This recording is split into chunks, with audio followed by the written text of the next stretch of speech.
Hey there, chess enjoyers! Today we'll together continue to explore the exciting chess world, or to be more specific, we are diving today into a classical chess debate, if not the most important and famous chess debate, being in the spotlight for decades, if not centuries. The bishop versus the knight, the ultimate and long expected battle. Which one of these two light chess pieces is better and reigns supreme in our beautiful and wonderful chess world? Let's break down their strengths and weaknesses in this video, have fun, and don't forget to subscribe to this YouTube channel and activate the announcement bell so you won't miss any more videos. Alright, so knight versus bishop. But at first, let's introduce our two contenders. On the one hand, we have the bishop, who moves diagonally like this, covering very long distances on the whole chessboard. But he always stays on the same color. So a black squared bishop is always on black squares, and the white squared bishop always is on white squares. And on the other hand, we have our knight, who has a very unique movement with his L-shaped move. So he moves 2 squares to the front and 1 square to the side, either left or also right. So through this movement, L-shaped movement, he can jump over other pieces and also, yes, move pretty fast around the whole chessboard. So each of these two light chess pieces has its unique strengths. So let's compare them in detail, starting of course with our first contender, which is the bishop.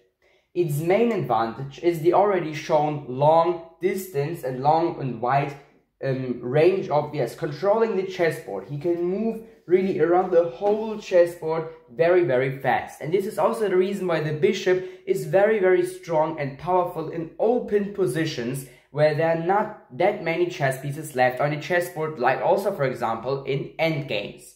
They can quickly move from one side to the other of the board, which is great for controlling key squares and also supporting and coordinating attacks and also, yes, defenses. How I've already said, bishops excel in chess endgames, especially when pawns are on both sides of the chessboard. So the ability to control the whole chessboard by controlling long distances helps in creating and supporting passed pawns in the endgame of a chess match.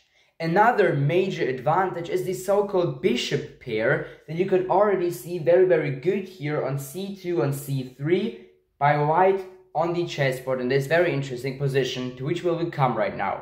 So two bishops can control squares of both colors, black and white, complementing each other perfectly and often proving superior to a pair of a bishop and a knight, so two different light chess pieces. I will just show you a quick example that you can already see set up here right now on the big chessboard near me, where you can see this perfectly. So in this position we have this beautiful bishop pair.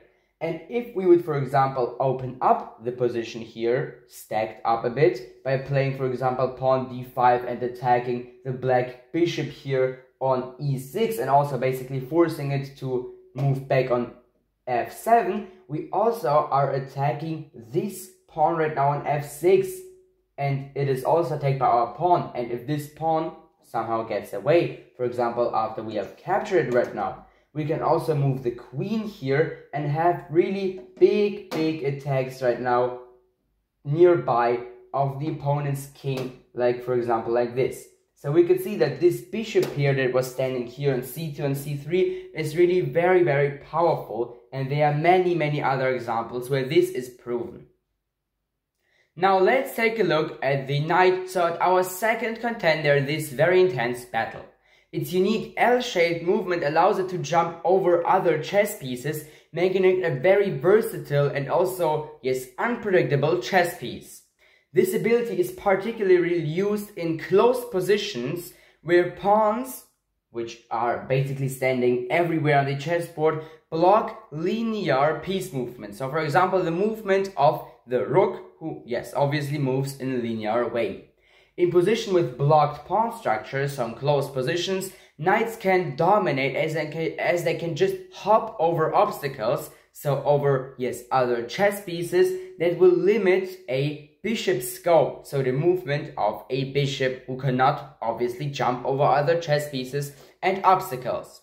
Knights are also famous for their forking ability, because they can threaten 2 or also more chess pieces at the same time because of their very interesting L-shaped movement. A simple example for this is the very interesting Traxler gambit in the knight attack of the Italian game. Here, after white has played the knight attack of the Italian game by just continuing with knight g5 here, black can continue and answer with the key also called the main move of the Traxler counter gambit by just ignoring this threat here on f7 and just continue by playing bishop c5.